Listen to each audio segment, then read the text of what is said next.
আর্টসের 5 লাখ, সায়েন্সের 2.5 লাখ, কমার্সের প্রায় 1,25,000, নিয়ার অ্যাবাউট 10 লাখ মানুষজন এই সাবজেক্টটা সিঙ্গেল হ্যান্ডেডলি পড়াশোনা করে। এবং এত ওয়াইডলি স্টাডিড একটা সাবজেক্ট হওয়া সত্ত্বেও অন অ্যান অ্যাভারেজে একজন স্টুডেন্ট আইসিটি তার এইচএসসি লাইফে মিনিমাম 2 থেকে 3 জন টিচারের কাছে পড়ে, বা অ্যাটলিস্ট 2 থেকে 3টা কোর্স কিনে। অ্যাটলিস্ট একজন এইচএসসিতে পড়া স্টুডেন্ট 2টা রাইটারের বই পড়ার চেষ্টা করে। তার পরবর্তীতেও এইচএসসি পরীক্ষার্থীদের অ্যাটলিস্ট 40 to 50% মানুষজন শুধুমাত্র আইসিটিতেই ক্লাসটা মিস করে।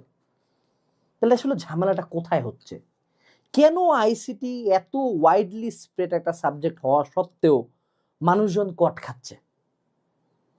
আমি যদি বলি যে আমি আজকে একটা 10 মিনিটের ভিডিও বানাচ্ছি এবং এই 10 মিনিটের ভিডিওতে আমি জাস্ট অনলি 10টা মাত্র টপিক বলে দিব, যে 10টা টপিক থেকে ইনশাআল্লাহ 100% এইচএসসিতে 5টা সৃজনশীল থাকবে, তুমি লিখে আসতে পারবা, তোমাকে বিশ্বাস হবে? আমি বলবো একবার আমার উপর বিশ্বাস রাখে দেখো। জাস্ট এই 10টা টপিক যদি তুমি পড়ো, তুমি খাতা খুলে তুমি কোশ্চেন খুলে পাবা এই 10টা টপিকের উপর সিকিউ। প্রথম চ্যাপ্টার থেকে তুমি পড়ো বায়োমেট্রিক্স আর ক্রায়োজেনিক্স, শেষ। এই দুইটা খুব ভালো মতো শিখে যাও। দ্বিতীয় চ্যাপ্টার থেকে পড়ো টপোলজি আর কেবলের type, twisted pair, optic fibre, হ্যান এসব। তুমি গেট থেকে পড়বা শুধুমাত্র সার্বজনীন গেট। এরপরে তুমি ডি মর্গান লয়ের বুলিয়ান অ্যালজেব্রা করবা। এর পরবর্তীতে তুমি কোডিং থেকে শিখবা হলো লুপ। এরপরে তুমি এইচটিএমএল এ শুধুমাত্র টেবিল আর লিস্ট বানানো শিখো। এরপরে তুমি ডাটা টাইপ কি কি, ওই যে লাস্টের চ্যাপ্টারটাতে ডাটা টাইপ, প্রত্যেক একটা ছক দিলে যাতে ডাটা টাইপ বলতে পারো। সবশেষে 1-to-1 many-to-1 রিলেশনশিপ। শেষ শেষ, ডান ডান। এই যে 10টা টপিক বললাম, এই 10টা টপিক তুমি খুব ভালো মতো শিখে যাও, এগুলোর উপর কোশ্চেন অ্যান্সার করো, এগুলোর উপর প্র্যাকটিস করো। তোমার সিকিউতে একটি মার্ক আটকানোর ইনশাআল্লাহ কারো ক্ষমতা নাই, ইনশাআল্লাহ। কেন? কারণ লাস্ট তুমি 10 বছরের কোশ্চেনে যাও, এগুলার মধ্যে থেকে মেজরিটি সিকিউ। এর বাইরে কি টপিক যেগুলো আছে এগুলো কি আমরা পড়বো না?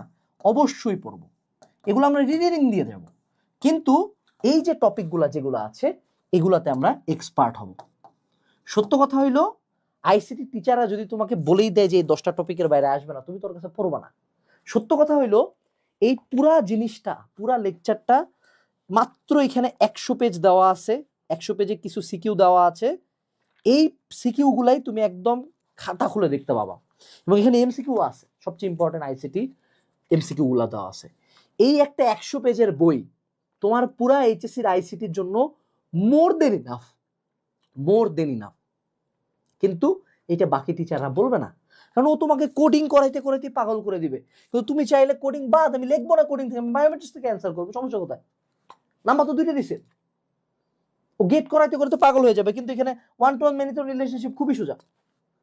সো যদি তুমি চালাক হও, ভালো স্টুডেন্ট না, যদি তুমি চালাক স্টুডেন্ট হও, তুমি সায়েন্সে পড়ো, আর্টসে পড়ো, কমার্সে পড়ো, এই বইটা অর্ডার করো। এই একটা বই তোমার পুরা এইচএসসির আইসিটি পুরা চেঞ্জ করে দিবে। আমার কথা যদি বিলিভ না হয়, এই বই থেকে একটা চ্যাপ্টার পড়ে যায় কোচিং এক্সাম দাও, বা এই বইটা পড়ে কলেজের হাফ ইয়ারলি এক্সামটা দাও, you will thank me later. এই বইটা অর্ডার করার লিঙ্ক ডিসক্রিপশন বক্সে দেওয়া আছে। যদি তুমি এই বই নাও কিনো, এই টপিকগুলা জাস্ট পড়ে যাও, you will thank me later. আসসালামু আলাইকুম।